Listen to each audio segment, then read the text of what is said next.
అలా చేసిన ప్రతిసారి కూడా మనకి జ్యోతిష్ఠోమాది యజ్ఞం చేసిన ఫలితం వస్తుంది. మామూలుగా గృహస్థులు అన్నాక జ్యోతిష్ఠోమాది పంచ యజ్ఞాలు ఉంటాయి, అవి చేయాలి. ఆ పేరే ఇప్పుడు మనం కొత్తగా వింటూ ఉంటాం బహుశా. ఇంకా అది ఏంటి ఇప్పుడు తెలిసేది ఏమి. అందుకే మన ఆచార్యులు ఏం చేశారంటే, మేము అంత డీటెయిల్గా పోవద్దు, ప్రేమధ్వని భగవంతుడికి జయధ్వని చెప్పినప్పుడు, ఆ జయధ్వని చెప్పినప్పుడు అవకాశం ఉన్నది అంటే పంచాంగ నమస్కారం చేయండి చాలు. ఓకే, అది కొంచెం హైట్లో పెట్టగలరా? ఏముంది? ఓకే, శ్రీధర్ ప్రభు కుమారస్వామి ఆ టేబుల్ తీసుకొచ్చి ఇక్కడ పెట్టి, ఆ టేబుల్ పెట్టి, ఇది ఆ టేబుల్ పెట్టి. అందరూ ఒకసారి చెప్పండి, హరే కృష్ణ హరే కృష్ణ కృష్ణ కృష్ణ హరే హరే హరే రామ హరే రామ రామ రామ హరే హరే. అక్కడ హరే కృష్ణ హరే కృష్ణ కృష్ణ కృష్ణ హరే హరే హరే రామ హరే రామ రామ రామ హరే హరే. గోవింద గోవింద గోవింద.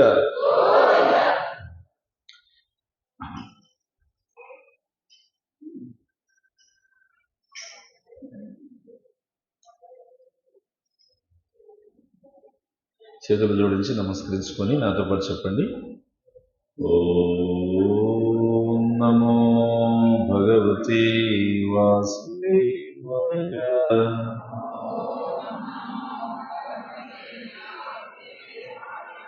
ఓం నమో భగవతే వాసుదేవాయ.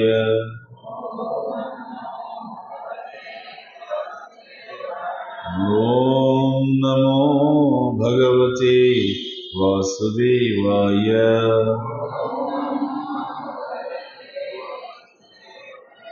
కృష్ణాయ వాసుదేవాయ దేవకీ నందనాయ చ నందగోపకుమారాయ గోవిందాయ నమో నమః. నమః పంకజనాభాయ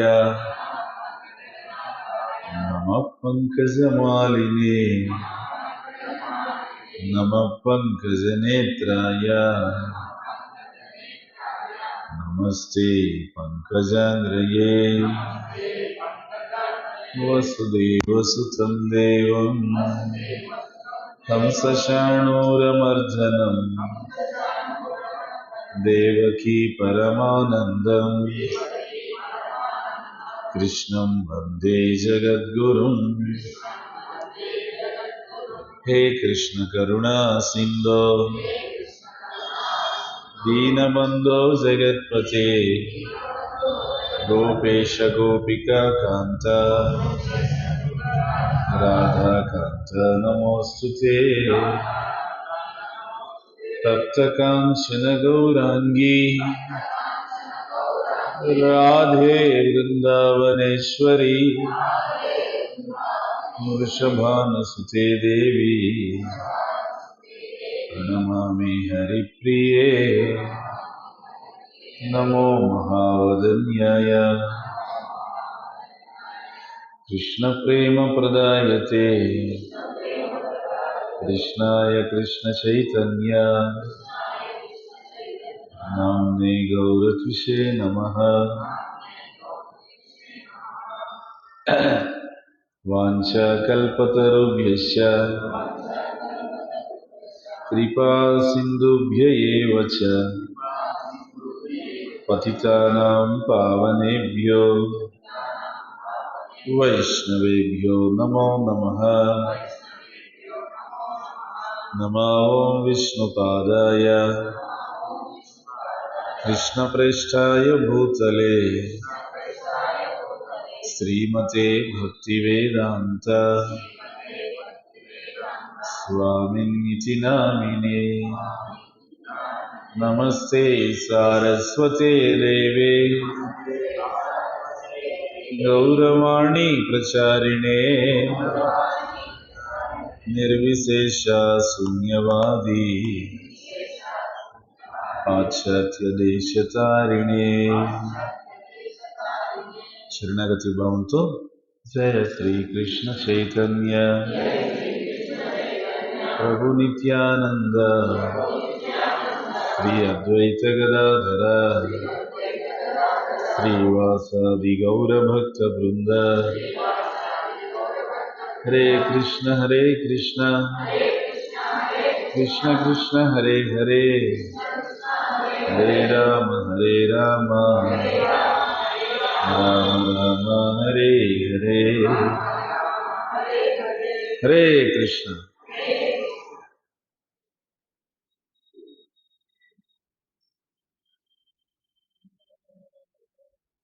మనిషి జన్మకి జంతువు జన్మకి తేడా ఉంది. ఏం తేడా ఉంది? అవి తింటాయి, మనుషులు తింటారు. అవి నిద్రిస్తాయి, మనిషి నిద్రిస్తాడు. అవి సంతానోత్పత్తి చేస్తాయి, మనిషి సంతానోత్పత్తి చేస్తాయి. అవి కూడా కొట్లాడుకుంటాయి, మనుషులు కూడా కొట్లాడుకుంటాయి. తేడా ఏముంది? తేడా ఏముంది? మహాభారతంలో భీష్ముడు చెప్తున్నాడు, ఆహార నిద్ర భయమైదునంచ సామాన్యమేత పశుభీ నరాణ ధర్మో హితేశో అధికో విశేషో ధర్మేన హీన పశుభీ సమాన. మొన్న కూడా చెప్పాను నేను. ఆహారము, నిద్ర, సంతానోత్పత్తి, కొట్లాడుకోవడం, జీవన సంఘర్షణ అనే ఈ 4 సేమ్ టు సేమ్ మనుషుల్లో, పశువులు. వ్యత్యాసం ఎక్కడుంది? ధర్మో హితేశో అధికో విశేషం. ధర్మాన్ని తెలుసుకోవాలనే ప్రయత్నం నువ్వు చేస్తే అధిక విశేషం, చేయకపోతే ధర్మేన హీన పశువీ సమానం. ధర్మాన్ని తెలుసుకునే ప్రయత్నం చేయలేదనుకో పశువుతో సమానం. ఇప్పుడు ఆ మాట అన్నాం అనుకో, అవి ఫీల్ అవుతాయి. మాతో సమానం ఉంటారు మనుషులు పట్టుకొని, మీరు మాకన్నా హీనంగా ప్రవర్తిస్తూ ఉంటే సమాజం. పశువులు ఫీల్ అవుతాయి. అందుకనే అలా పశువులు ఫీల్ కాకుండా ఉండాలంటే మనుషులు ఏంటంటే మనుషుల్లాగా ప్రవర్తించేటువంటి ఆ మానవత్వం తర్వాత దైవత్వాన్ని సంపాదించుకోవడానికి తీర్థయాత్రలు తప్పనిసరిగా చేయాలని మన పెద్దవాళ్ళు పెట్టినటువంటి విధానం. మనం ఏదో ఈరోజు కొత్తగా చేయట్లే, మనం ఏమో ఈరోజు కొత్తగా చెప్పట్లే. నేను చెప్పేది ఏమి కొత్త విషయాలు కాదు. ఏమి ఎప్పుడు వినలేదు, లేకపోతే ఎప్పుడో మనం విని మర్చిపోయి ఉంటాం కాబట్టి మీకు కొత్తగా అనిపిస్తుంది. కానీ మీకు నాకు ఇది I'm not telling something new. నేనే కొత్త విషయాలు చెప్పట్లేదు. అందుకని మనకి మానవ జన్మకి ఏం చెప్పారంటే సహజంగా ధర్మ, అర్థ, కామ, మోక్ష పురుషార్థాలు అని చెప్పారు. ధర్మంగా నడుచుకొని, ఆ ధర్మంగా నడుచుకోవడం ద్వారా వచ్చేటువంటి కామ అంటే జీవితంలో ఉన్నటువంటి కోరికలు, ధర్మబద్ధమైనటువంటి కోరికలను, ఆ ధర్మబద్ధమైనటువంటి కోరికలను నెరవేర్చుకుంటూ ధర్మ, అర్థ, కామ. అర్థ ధర్మంగా సంపాదిస్తూ పొద్దున్న లేచారనుకోండి, ఎర్లీ మార్నింగ్ 1 గంటకి లేచి 2 గంటకి లేచి కష్టపడుతున్నారు. అదేమిటది? ఎవరిని మోసం చేయడం లేదు, ఎవరిని దగా చేయడం లేదు. మనం కష్టపడి ధర్మ, అర్థ. చూసారా? అదే సీక్వెన్స్ చూడండి ఎలా ఉంది. ధర్మ, అర్థ, కామ, మోక్ష. ఫస్ట్ ధర్మానికి కట్టుబడండి, ధర్మంగా సంపాదన చేయండి. ఆ ధర్మంగా సంపాదించిన కష్టార్జితంలో నుంచి మీకు ఉండేటువంటి అవసరాలు, కోరికలకి ధర్మంగా ఖర్చు పెట్టండి. తర్వాత ధర్మ, అర్థ, కామ, తర్వాత మోక్ష. ఈ విధంగా ఖర్చు పెడుతూ మోక్షానికి కూడా ఒక మార్గం ఏర్పాటు చేసుకోండి. ఎందుకని? మానవ జన్మకి అది లక్ష్యం కాబట్టి. జంతు జన్మలకి లక్ష్యం అది కాదు.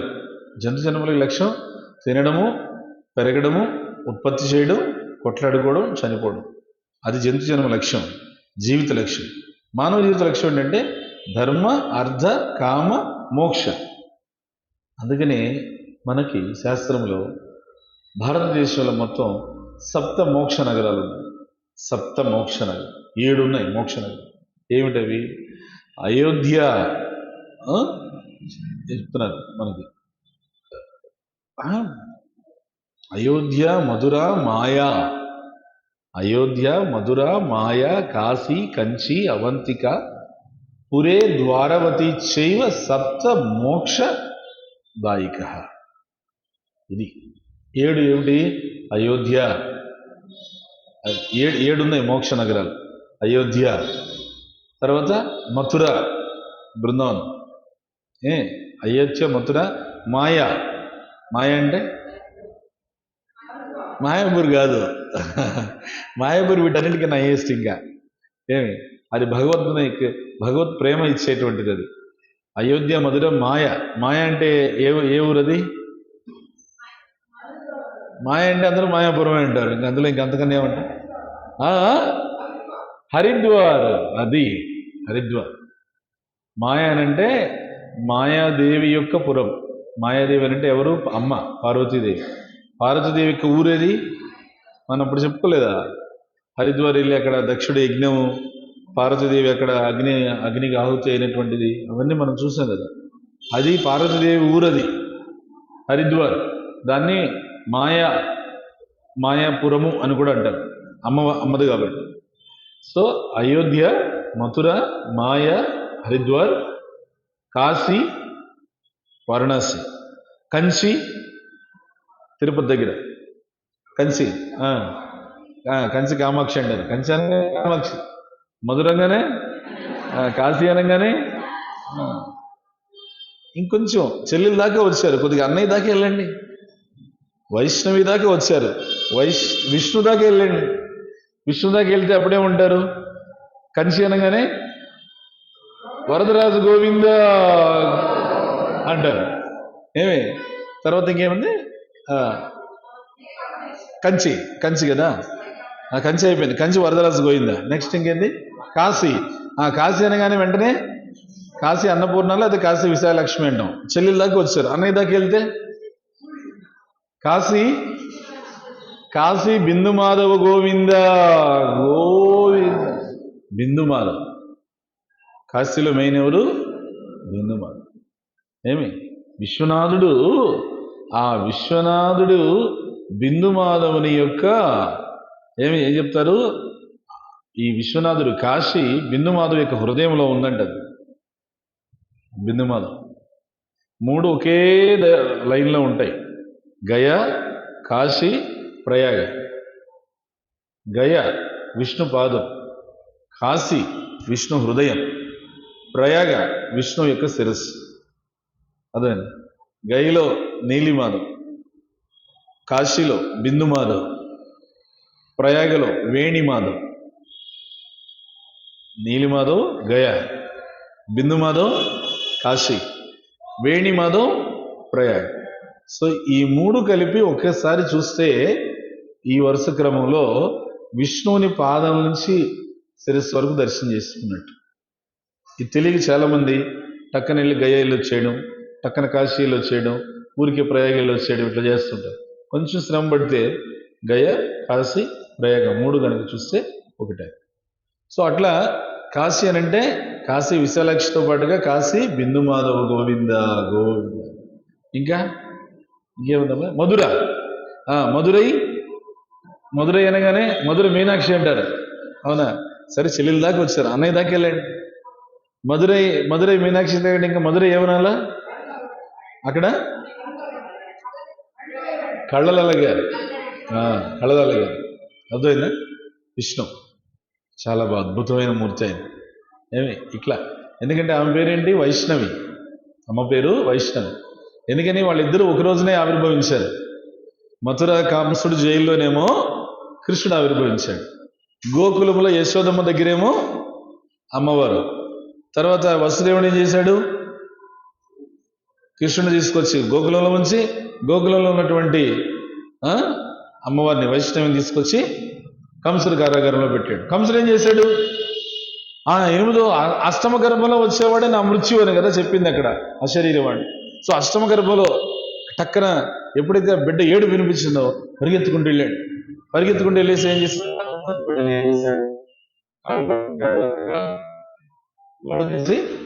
కొడతాడు, అంతే. అట్లా ఆ అష్టమ గర్భంలో వచ్చిన శిశువు అని చెప్పేసి పట్టుకోబోయాడు. పట్టుకోగానే ఆ చేతులను జారిపోయి ఆకాశంలోకి వెళ్ళిపోయి 10 హస్తాలతో 10 ఆయుధాలతో దుర్గా ఏమనింది? మూర్ఖుడా, కంసుడా, నిన్ను సంహరించేటువంటి అష్టమ గర్భం ఇప్పటికే చేరుకోవలసిన చోటికి చేరుకున్నాడు, మృత్యు కోసం రోజు లెక్క పెట్టుకో అని చెప్పి వెళ్ళిపోయింది. సో ఇట్లా.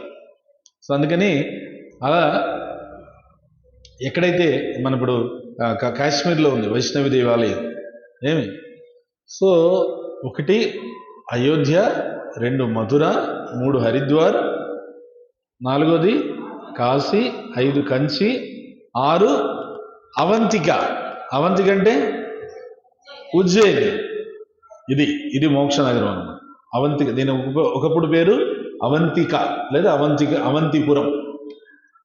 6 ఇంకా 7వది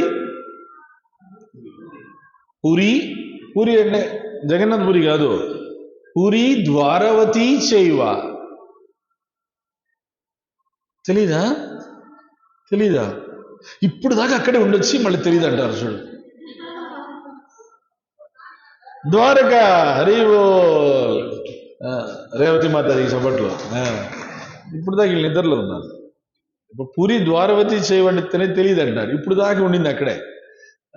ద్వారక, పురి ద్వారవతి అంటే అర్థం ఏంటంటే ద్వారక పురి అని అర్థం. అదే. సో ద్వారక 7 మోక్ష నగరాలు. మనం ఇందులో ద్వారక ఒకటి చూసుకొని వచ్చాం. ఇప్పుడు ఉజ్జయిని, అవంతిపురంలో ఉన్నాం. ఇవి 7 మోక్ష నగరాలు. ఈ 7 మోక్ష నగరాల్లో ఈ నగరానికి ఉన్న ప్రత్యేకత ఏంటంటే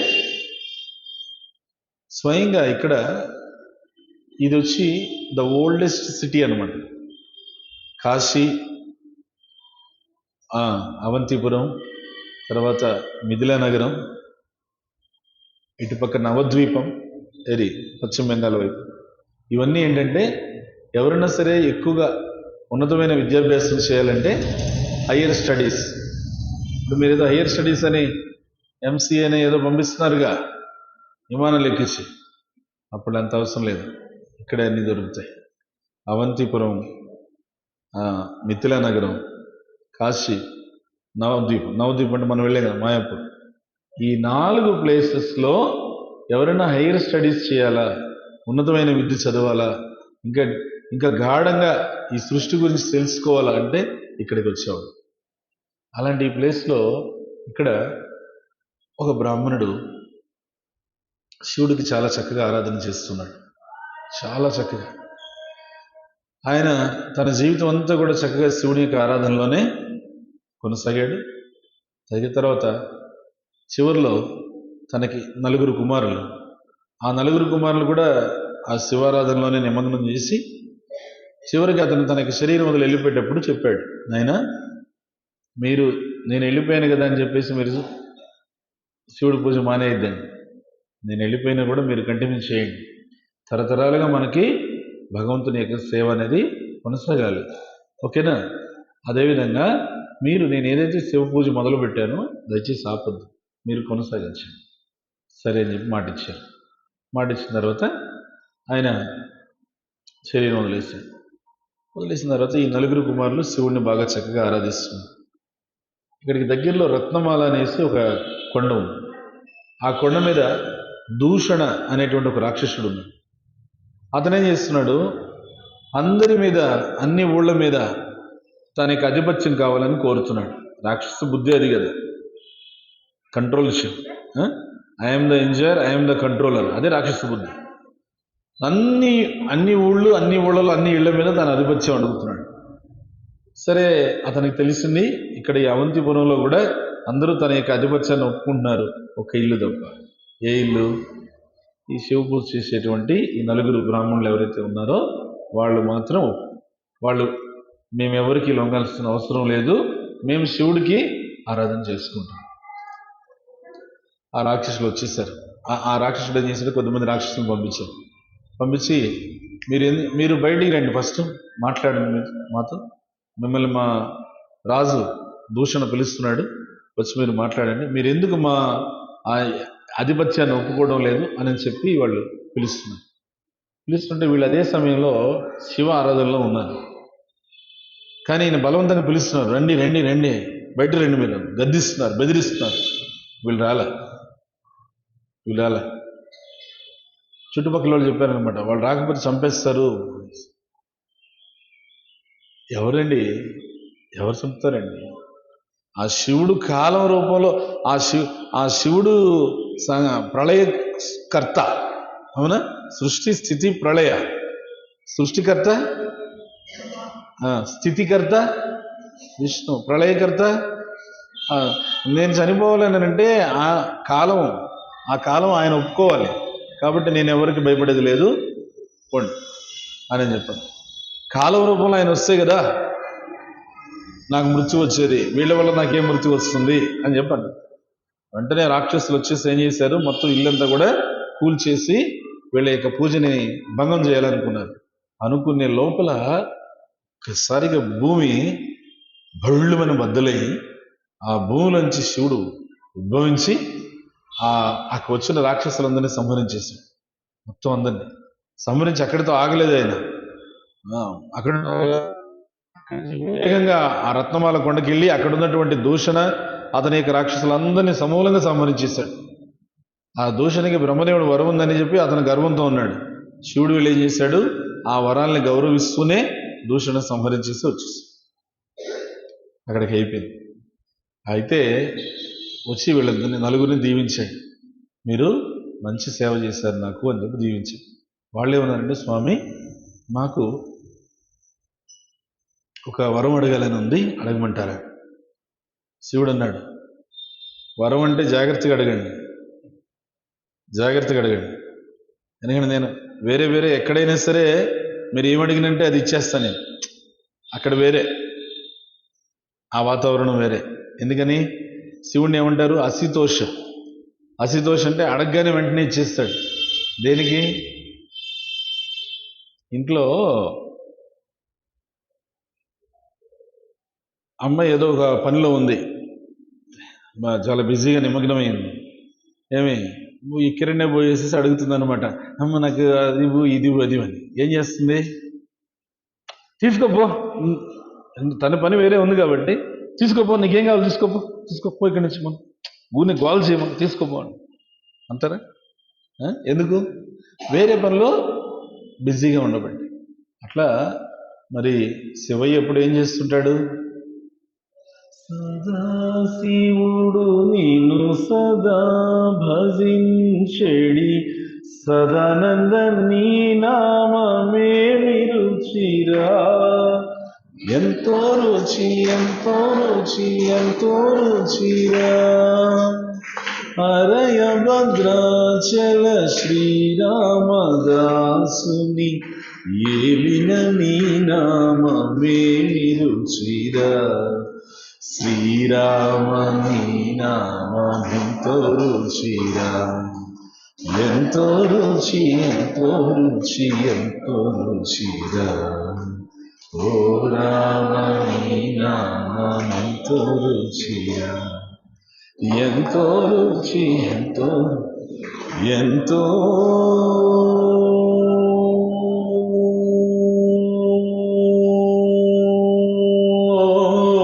రుచిరా. అర్థమైందా? భద్రాచలం రామదాస్ ఏం చెప్పాడు? అర్థమైందా?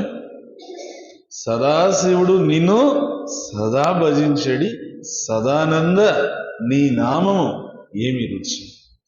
అవునా?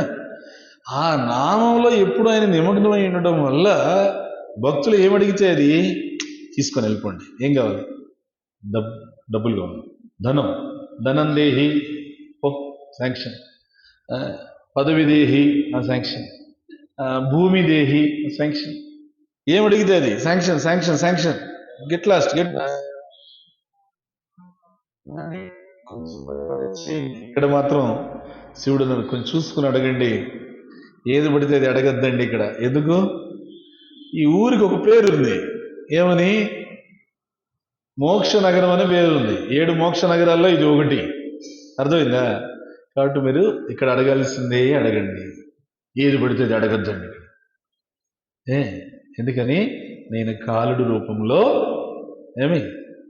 నేను కాలుడు రూపంలో ప్రళయకర్తగా సర్వాన్ని కూడా నేనే హరిస్తాను. కాబట్టి అడగవలసింది అడగండి. శరీరం పోయిన తర్వాత కూడా ఉపయోగపడేది ఏదో అది అడగండి. ఓకేనా? మోక్షాన్ని ఇమ్మని చెప్పేసాడు. ఇది మోక్షనగరం కాబట్టి ఇక్కడ మోక్షాన్ని ఇమ్మని అడిగితే శివుడు ఏం చేశాడు, వాళ్ళకి ఖచ్చితంగా మీకు మోక్షం ఇస్తాను అని చెప్తూ ఏమన్నాడు ఆయన, ఇంకేమన్నా వరం కావాలనంటే మీరు ఇక్కడ కొలువు ఉండాలి అని అంటే సరే తదాస్తు అని 12 జ్యోతిర్లింగాలలో ఒక జ్యోతిర్లింగంగా మహాకాళేశ్వర, కాలుడి రూపంలో మహాకాళేశ్వర రూపంలో శివుడు ఇక్కడ కొలువు. హరివో, అది శివుడు ఇక్కడ కొలువు ఉండడానికి ఒక కారణం. ఇంకొక కారణం, త్రిపురాసుర సంహారం చేసిన తర్వాత శివుడు వచ్చి ఇక్కడ ఉన్నాడు.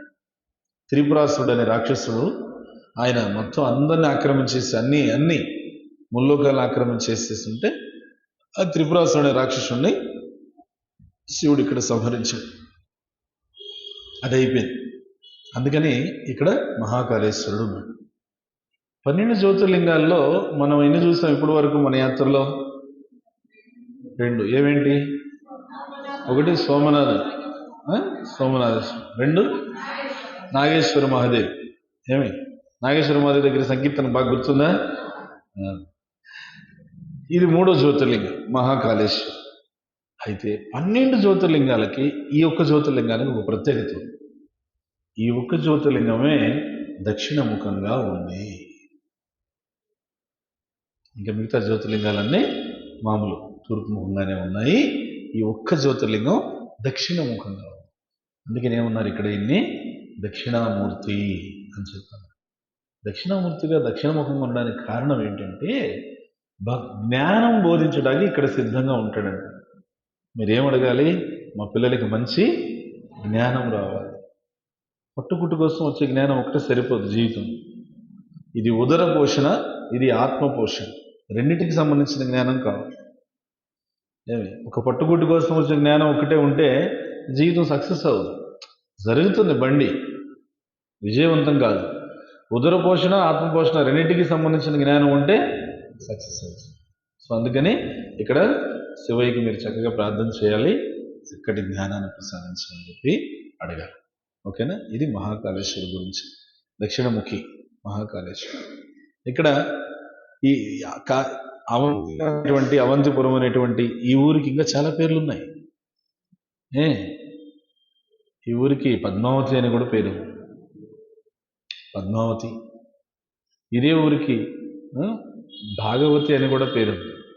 యాత్రలో ఒక ఆమె రావాలి, భాగవతి అని రాలా, గుర్తుందా? ఎవరు తరపున మరి భాగవతి అని ఒక ఆమె ఉండేది. ఈ ఊరికి ఆ పేరు భాగవతి. ఆమె రాకపోయినా ఏమి ఆధార్ కార్డు పెట్టేందుకన్నా తలుచుకుంటున్నాము. సరే, అట్లా చాలా పేర్లు ఉన్నాయి. వీటన్నిటికన్నా ఇంపార్టెంట్ పేరు ఏమి ఎక్కడంటే, ఒకసారి సృష్టి ఆరంభమైన తర్వాత సత్యయుగంలో లోభి, గ్రిడి అయిన వ్యక్తి ఎవరు? హిరణ్యాక్షుడు.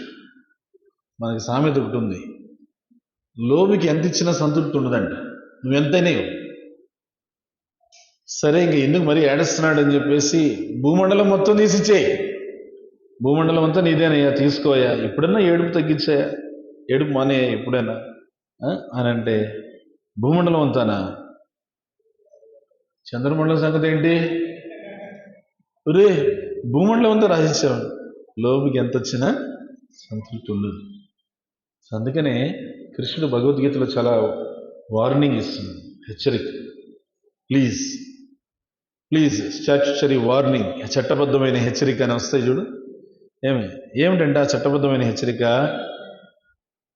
త్రివిధం నరకస్యేతత్ ద్వారం నాశనమాత్మనః కామ క్రోధస్తథా లోభస్ తస్మాత్ ఏతత్రయం త్యజేత్. అర్జున, నరకానికి వెళ్ళేటువంటి హైవే, 3 హైవేలు ఉన్నాయండి. హైవేలు నేరుగా ఏమిటవి? కామము, క్రోధము, లోభం. ఇవి దూరంగా పెట్టి, ఇవి దూరంగా ఉంచితే త్రయం త్యజే, నువ్వు సక్సెస్ అవుతావు. తీర్థయాత్ర యొక్క ముఖ్య ఉద్దేశం అదేనమాట. కామం నుంచి, క్రోధం నుంచి, లోభం నుంచి దూరంగా ఒక 10 రోజులు 12 రోజులు ప్రశాంతంగా భగవంతుని యొక్క సంకీర్తనతో, భగవత్ కథా శ్రవణంతో, భగవత్ ప్రసాదం సేవనంతో ప్రయాణం చేయడమే ఈ ముఖ్య ఉద్దేశం. అట్లా భగవంతుడు చెప్పినటువంటి ఈ సూత్రం ఆధారంగా ఏమంటే ఆ లోభం అనేది చాలా డేంజరస్. హిరణ్యాక్షుడు లోభంతో భూమిని తీసుకెళ్ళి కారణ సముద్రంలో ముంచేస్తాడు. క్యాజువల్ ఓషన్ అంట కారణ సముద్రం. అప్పుడు మళ్ళీ ఆ భూమిని రక్షించడానికి భగవంతుడు ఏ రూపంలో వచ్చాడు? వరాహదేవి రూపంలో వచ్చాడు. వరాహస్వామి రూపంలో వచ్చి ఆయన ఏం చెప్తున్నాడు? వరాహస్వామికి దశావతార స్తోత్రంలో జయదేవ గోస్వామి చెప్తున్నారు ఏమని? వసతి దశన శిఖరే ధరణి చవలగ్న శశిని గళంక కళేవని మగ్న కేశవద్రీచ సుకర రూప జై జగదీశ హరే. కేశవద్రీచ సుకర రూప జై జగదీశ హరే అని. అంటే భగవంతుడు అక్కడ వరాహ రూపంలో వచ్చి హిరణ్యాక్షుడితో పోరాడి ఏమి భూమిని కాపాడాడు. అయితే ఏమైంది? హిరణ్యాక్షుడితో పోరాడుతూ ఉన్నప్పుడు స్వామికి ఆ హిరణ్యాక్షుడితో యుద్ధం చేసే సమయంలో స్వామికి బాగా చెమటలు పట్టేసి, బాగా ఒంటి నిండా బాగా చెమటలు పట్టేసరికి భగవంతుడు ఏం చేశాడు? అబ్బా ఒంటి నిండా చెమటలు పట్టేసాయి వీడితో అని చెప్పేసి ఒకసారిగా మనం కూడా అప్పుడప్పుడు ఎక్కువ చెమటలు పడితే ఏం చేస్తాం? ఉంది కదా ఈ బిల్డప్ ఒకటి ఉంది కదా. ఇది మనది కాదు, ఇది భగవంతుడే అప్పుడు ఏం చేశాడు? ఇది ఏమి చెమటలు పట్టేసినాయి అని చెప్పేసి ఇట్లా అన్నాడు అంతే. ఆ భగవంతునికి పట్టినటువంటి స్వేదం భగవంతుడు ఎప్పుడైతే అట్లా విదిలించాడో ఆ స్వేదం ఒక నదీ ప్రవాహంగా మారిపోయేసి ఈ ప్రాంతానికి వచ్చి ఒక నదిలాగా ప్రవహించింది. ఆ నదే క్షిప్రా నది. భగవంతుని యొక్క స్వేదము ఇట్లా అనగానే ఒక నదీ ప్రవాహంగా వచ్చింది. ప్రపంచవ్యాప్తంగా ప్రసిద్ధి చెందినటువంటి కుంభమేళ మనకు తెలుసు కదా. కుంభమేళ, ఆ కుంభమేళ ఇక్కడ జరుగుతుంది. 4 ప్లేసుల్లో జరుగుతుంది కుంభమేళ. ఏమిటి? హరిద్వార్, నాసిక్, ప్రయాగ్, ఉజ్జయిన్, ఈ 4 చోట్ల. ఎందుకని? గరుత్మంతుడు అమృత భాండం తీసుకొని వెళ్తున్నప్పుడు ఆయన అమృత భాండం నుంచి అమృత బిందువులు ఈ 4 ప్రదేశాల్లో పడ్డాయి. హరిద్వార్లో పడ్డాయి, ప్రయాగలో పడ్డాయి, నాసిక్లో పడ్డాయి, ఉజ్జయినిలో క్షిప్రా నదిలో పడ్డాయి. క్షిప్రా నది. సో ఈ క్షిప్రా నది అంటే ఏమిటిది? వరాహస్వామి యొక్క స్వేదం. ఇక్కడ ఇట్లా అన్నాడు అని అలసిపోయి ఇట్లా అని తర్వాత మన కొండకు వచ్చి అక్కడ విశ్రాంతి తీసుకున్నాడు. భూవరాహస్వామి మన కొండ, ఏదో మనం కష్టపడి తీసుకొచ్చినట్టు. అది కూడా ఆయన కొండే. అవునా కదా? ఎన్ని మహిమలున్నాయి చూడండి తిరుమల కొండకి. వరాహస్వామి తిరుమల కొండకి రాకముందు ఆయన ఈ ప్రదేశానికి వచ్చి ఇట్లా అని ఈ నదిని ప్రవహింపజేసి ఇక్కడి నుంచి అక్కడికి వచ్చాడు. రోజు కంటి ముందు ఉంటాం కదా, అంత విలువ తెలియదు, అంత మహిమలు తెలియదు. మన కళ్ళ ముందే ఉంటుంది. అవునా? కళ్ళ ముందే ఎదురుగానే ఉంటుంది.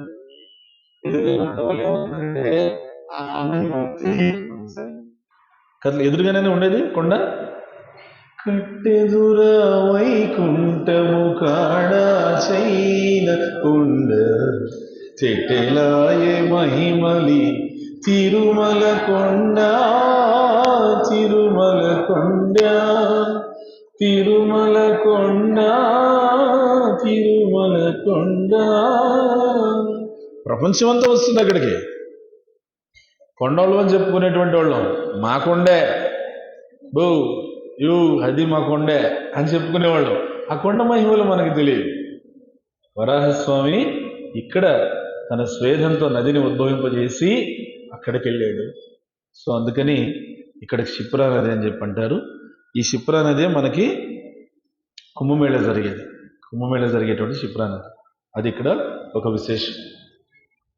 తర్వాత స్వయంగా ఇంతకుముందు నేను చెప్పాను 7 మోక్ష నగరాల్లో మాయ అంటే ఏ ఊరది? మాయాపురా. మరి హరిద్వార్.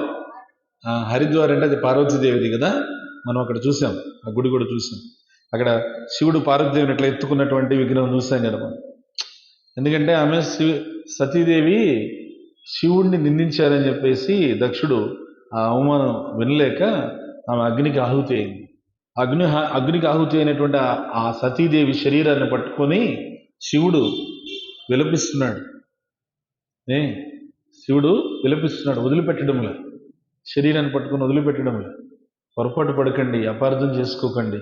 ఒక సామాన్యమైనటువంటి బయట ప్రపంచంలో ఒక భార్య చనిపోతే ఒక భర్త ఏడ్చే ఏడుపు కాదు అది. అర్థమైందా? చాలాసార్లు పొరపాటు పడుతుంటారు ఇట్లా. ఇక్కడ పార్వతీదేవిని పట్టుకొని శివుడు విలపిస్తున్నాడు, వదిలిపెట్టడంలా. ఎంతమంది చెప్తున్నారు ఆహుతి అయిపోయింది, ప్రాణం శరీరం వదిలేస్తే సతీదేవి వదిలేసే శరీరాన్ని వదలడం. అది అనుకోవద్దు. బయట ప్రపంచంలో సామాన్యుడు భార్య పట్ల బంధనతో ప్రవర్తించే తీరుంటుంది చూసారా. భార్య చనిపోతే పట్టుకొని ఏడుస్తూనే ఉంటాడు. బంధువులు ఎంతమంది ఇంకా అయిపోయిందిరా, ఇంకా కార్యక్రమాలు చేయాలా అని అంటే వదళ్ళు. నేను చూశాను ఒకసారి. అట్లా కాదు, అర్థమైందా? అపార్థం చేసుకోవద్దండి శివయ్యని. అక్కడ శివయ్య ఎందుకు ఆ విధంగా రోధిస్తున్నాడంటే, ఈమె ఎవరు కాదు, ఈమె ఎవరు? స్వయంగా ఎవరు? వైష్ణవి, పార్వతీదేవి కదా.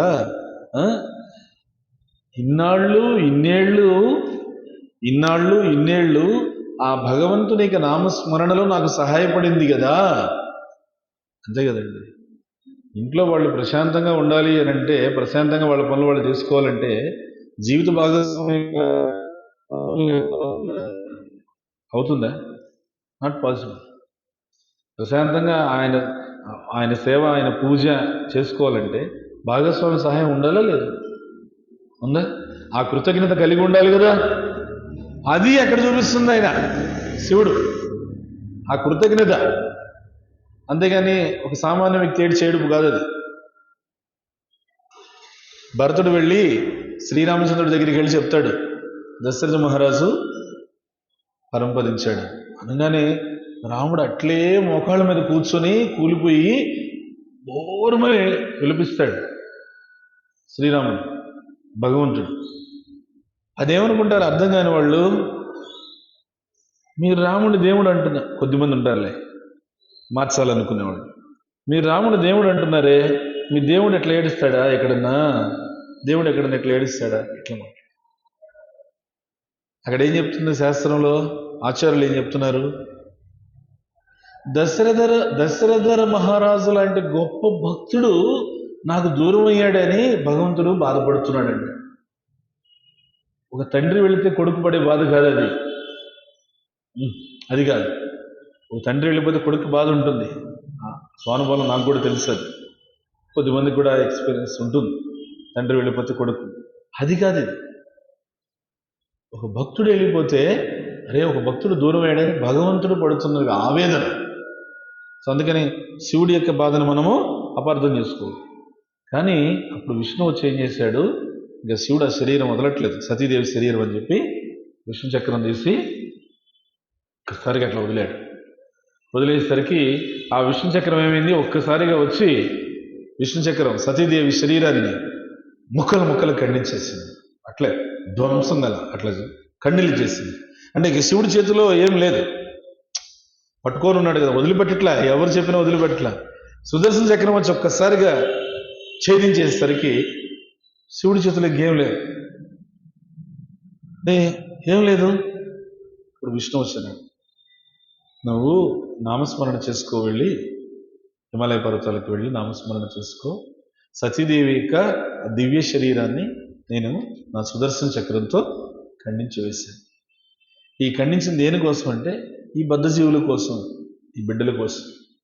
ఈ ఒక్కొక్క ముక్క వెళ్ళి ఒక్కొక్క ప్రదేశంలో పడి ఆ ప్రదేశం శక్తిపీఠంగా వర్ధిల్లుతుంది అని విష్ణువు చెప్పాడు. విష్ణువు చెప్పాడు. చెప్పగానే అప్పుడు ఒక్కొక్కటి వెళ్ళి ఒక్కొక్క ప్రదేశంలో పోతుంది. అక్కడ అక్కడ అక్కడ అట్లా అట్లా ఒక్కొక్క ప్రదేశం ఇది ఉజ్జయిన్. ఈ అవంతిలో కూడా ఇక్కడ ఆ అన్నపూర్ణ ఏమి ఇక్కడ మాత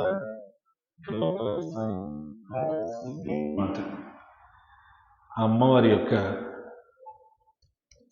ఎల్బో మోచేయి ఎల్బో, ఈ మోచేయి భాగం వచ్చి ఇక్కడ పడేది, మోచేయి భాగం. అందువల్ల ఇక్కడ ఈమెని హరసిద్ధి మాత అంటారు. ఇది శక్తిపీఠం. ఈ మోచేయి వచ్చి ఇక్కడ పడింది కాబట్టి శక్తిపీఠంగా చెప్తారు హరసిద్ధి మాత. హరసిద్ధి మాత మహాకాళేశ్వర పక్క దగ్గరే ఉంటుంది, వెళ్ళి మనం దర్శనం చేసుకోవచ్చు. ఈ రెండు కాకుండా క్షిప్రా నది వరాహస్వామి వల్ల వచ్చింది. ఈ మూడు ఇప్పుడు మనం దర్శనం చేసుకోవడానికి వెళ్ళేవి కాబట్టి ఈ మూడే నేను చెప్పాను. ఇంకా నాలుగవది అత్యంత ముఖ్యమైనది ఏంటంటే శ్రీకృష్ణుడు బలరాముడు ఇద్దరు కూడా విద్యాభ్యాసం చేయడానికి చదువుకోవడానికి సాందీపురం అనే ఆశ్రమానికి వచ్చినటువంటి పవిత్రమైనటువంటి స్థలమే ఉజ్జయిని. రీవో. సో అందుకని ఈ ఉజ్జయినికి ఇంకొక పేరు కూడా ఉంది. దాని పేరు ఏమిటంటే విష్ణు. ఇక్కడ ఈ యొక్క ఊరి పేరు వచ్చేసేసి ఏమంటే విష్ణు విష్ణు విష్ణు పాదోన్ముఖ ఈ ఊరి పేరు. అర్థమైందా? విష్ణు పాదోద్భవి గంగా అని మనకు తెలుసు, అవునా? విష్ణు పాదోద్భవి గంగా, విష్ణు పాదం నుంచి ఉద్భవించింది కాబట్టి గంగని విష్ణు పాదోద్భవి. ఇక్కడ ఈ ప్రదేశాన్ని ఏమంటారనంటే ఇది విష్ణు పాద ఉన్ముఖ. విష్ణు పాద ఉన్ముఖ అంటే విష్ణు పాదం మోపినటువంటి ప్రదేశం కాబట్టి దీన్ని ఈ విధంగా పిలుస్తారు. సో ఇది దీనికి ఉన్నటువంటి పేరు. అందుకని కృష్ణ బలరాములు ఇద్దరు కూడా విద్యాభ్యాసం చేయడానికి వచ్చిన ప్రదేశం ఇది. సో ఈ ప్రదేశాన్ని మనం దర్శనం చేసుకుంటాం. ఇప్పుడు మనం ఏం చేస్తామంటే ఇప్పుడు వరకు మనం చెప్పుకున్న వాటికి మహాకాళేశ్వర దర్శనం రోజంతా ఉంటుందని చెప్పి గెస్ట్ హౌస్ వాళ్ళు చెప్పారు. హరసిద్ధి మాత దర్శనం, ఈ రెండు దర్శనాలు చేసుకొని మనం ఇక్కడి నుంచి బై వాక్ దగ్గరే కొంచెం వాకబుల్ డిస్టెన్స్, మళ్ళీ పట్టుకొని ఆటోకి అంత అవసరం, సంకీర్తన చేసుకుంటూ వెళ్ళిపోతే సరిపోతుంది. ఆ దర్శనం చేసుకునేసి రెండు అక్కడ మహాకాళేశ్వర దగ్గర క్రౌడ్ ఎక్కువ ఉంటుంది. అక్కడ టికెట్స్ ఉంటాయి, ఏది స్పెషల్ దర్శనం టికెట్లని 100-200 ఇట్లా ఉంటాయి, 250 ఆ దర్శనం. అలా టికెట్ తీసుకునేసి దర్శనం చేసుకునేసి ఈ రెండు దర్శనం అయిపోయిన తర్వాత మనం వెనక్కి తిరిగి వచ్చేసి మన యొక్క నివాసాలకు వచ్చేసి ఇక్కడ ఈ లోపల మనకి ప్రసాదం సిద్ధమై ఉంటుంది కాబట్టి ప్రసాదం తీసుకుంటా. అంటే ఆ ప్రోగ్రాం గురించి చెప్పకపోతే తెలుసు, ఇన్ని చెప్తున్నా కూడా ఆ ప్రోగ్రాం గురించే ఉంటుందని తెలుసు. భగవత్ ప్రసాదం తప్పే ఉంది, భగవత్ ప్రసాదమే మనకి ఆధారం. ప్రసాదం తీసుకునేసి ప్రసాదం అయిపోయిన తర్వాత అందరూ కూడా క్షిప్రా నదిలో స్నానం.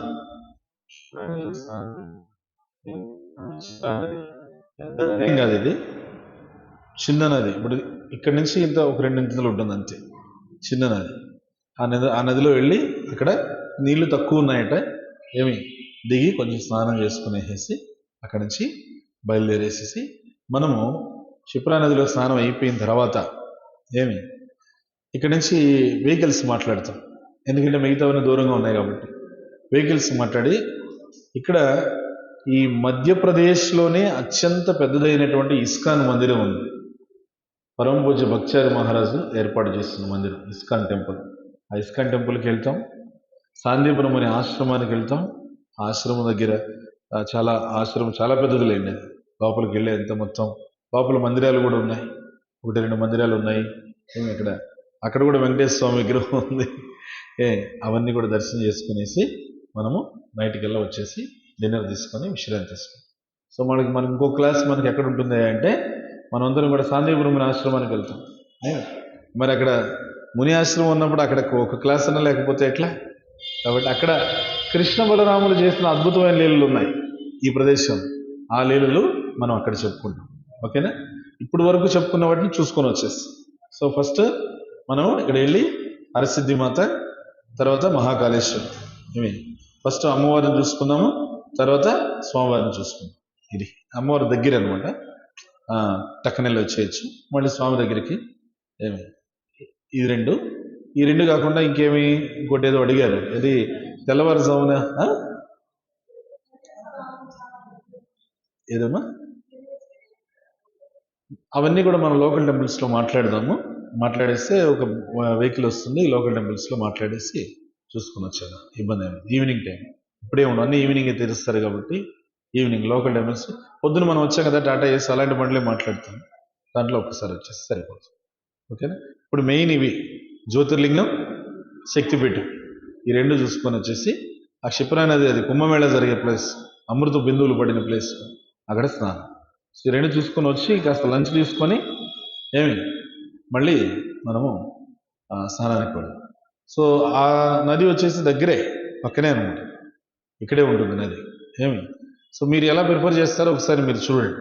ఇప్పుడు మిమ్మల్ని అడుగుతున్నాను, ఆ రెండు ఆలయాలు దర్శనం తర్వాత డైరెక్ట్గా వెళ్ళి స్నానం చేసుకొని ఇక్కడికి వస్తామా, వచ్చిన తర్వాత మళ్ళీ ఇంక మనకు కావాల్సిన స్నానానికి కావాల్సిన దాన్ని పట్టుకొని లగేజ్ చేసుకొని వస్తామా, ఎట్లా చెప్పండి? ఓకే, వచ్చినాక ప్రసాదం తర్వాత వెళ్ళాలి. ఓకేనా, రైట్. హరే కృష్ణ కృష్ణ కృష్ణ హరే హరే, హరే రామ్ రామ రామ హరే హరే.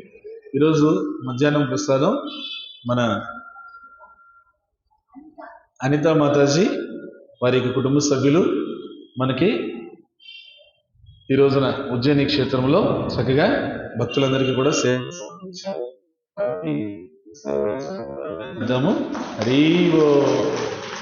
అలానే ఆశీర్వాదం, భగవంతుని ఆశీర్వాదం వాళ్ళకు ఉండాలని కూడా ప్రార్థన చేద్దాం. హరే కృష్ణ కృష్ణ కృష్ణ హరే హరే, హరే రామ్ రామ రామ హరే. అలానే ఈ రోజున ఉజ్జయిని క్షేత్రంలో రాత్రిపూట భగవత్ ప్రసాద వితరణ మన కళ్యాణి మాతాజీ, ఎవరు సత్యనారాయణ గారు, శ్రీమాన్ సత్యనారాయణ ప్రభు, కళ్యాణి మాతాజీ, ఇంకా వాళ్ళతో వచ్చినటువంటి సభ్యులు, వాళ్ళు ఈరోజు ఆ సేవ సమర్పించారు. ఒకసారి వాళ్ళని మనం కరతాళ ధ్వనులతో అభినందిద్దాం. అలానే భగవద్ ఆశీర్వాదం వాళ్ళకు ఉండాలని ప్రార్థన చేద్దాం. హరే కృష్ణ కృష్ణ కృష్ణ హరే హరే, హరే రామ్ రామ రామ హరే. శ్రీ శ్రీ రాధా గోవింద భగవాన్ కి, శ్రీ శ్రీ పద్మావతి బాలాజీ భగవాన్ కి, శ్రీ శ్రీ లక్ష్మీ నరసింహస్వామికి, శ్రీల ప్రభుపాదికి, జై గౌర్ ప్రేమానందే హరి హరి. సో ఒక చిన్న విజ్ఞప్తి,